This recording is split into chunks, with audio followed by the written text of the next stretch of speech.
우리가 그냥 살아가는 것, 그러니까 생존하는 것에서 딱 한 걸음 더 나아가서 진짜 사람답게 산다는 것, 이거 대체 무슨 뜻일까요? 오늘 바로 이 깊은 질문을 가지고 한번 시작해 보려고 합니다. 인간이 어떻게 그 지긋지긋한 고생을 넘어서 보람을 찾는 존재로 진화했는지 그 여정을 우리 함께 따라가 보시죠. 자, 모든 이야기의 출발점은 바로 이 두 단어의 구분에서부터 시작됩니다. 왼쪽에 있는 인간은 뭐랄까, 생존 본능에 충실한 우리 안의 동물적인 면모라고 할 수 있겠죠. 반면에 오른쪽에 있는 사람은 그걸 뛰어넘어서 어떤 가치를 추구하는 한 단계 진화란 존재를 뜻해요. 이 둘의 차이를 아는 게 오늘 이야기의 핵심 키가 될 겁니다. 그렇다면 진정한 의미의 사람은 대체 어떤 존재일까요? 그건 바로 나 하나의 생존을 넘어서서 더 큰 공동체, 인류 전체의 이익을 위해 사는 존재를 말합니다.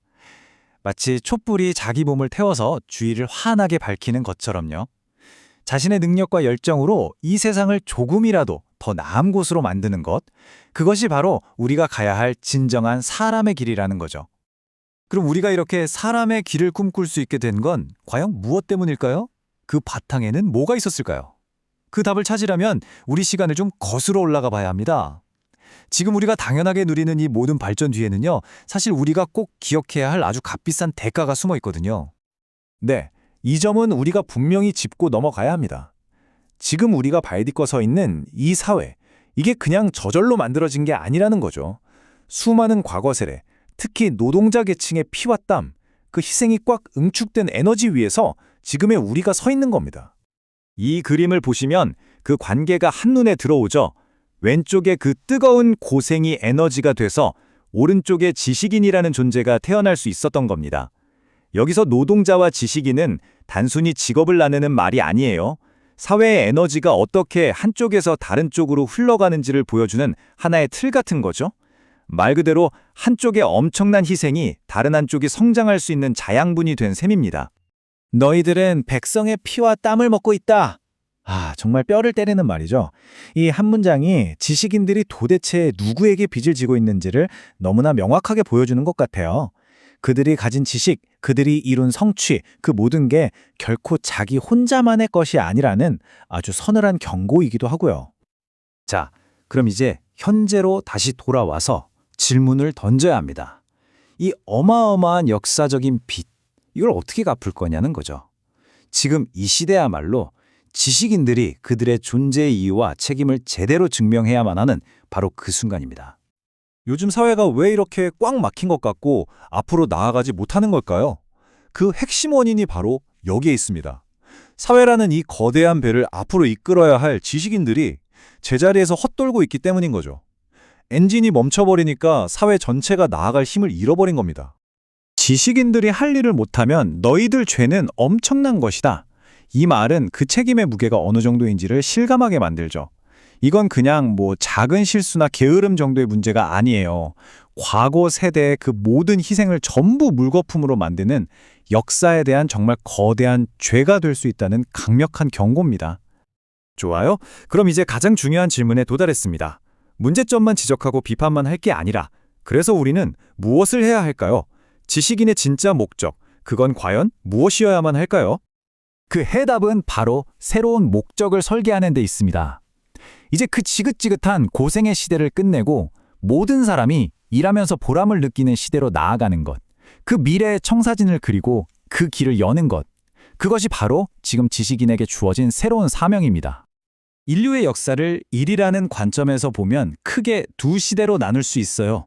첫 번째는 과거, 먹고 살기 위해 어쩔 수 없이 해야만 했던 고생의 시대, 그리고 이제 우리가 활짝 열어야 할 미래, 바로 일 그 자체에서 기쁨과 의미를 찾는 보람의 시대입니다. 여기서 정말 중요한 게 있는데요. 보람이라는 게 그냥 편안함이나 휴식과는 완전히 다른 개념이라는 거예요.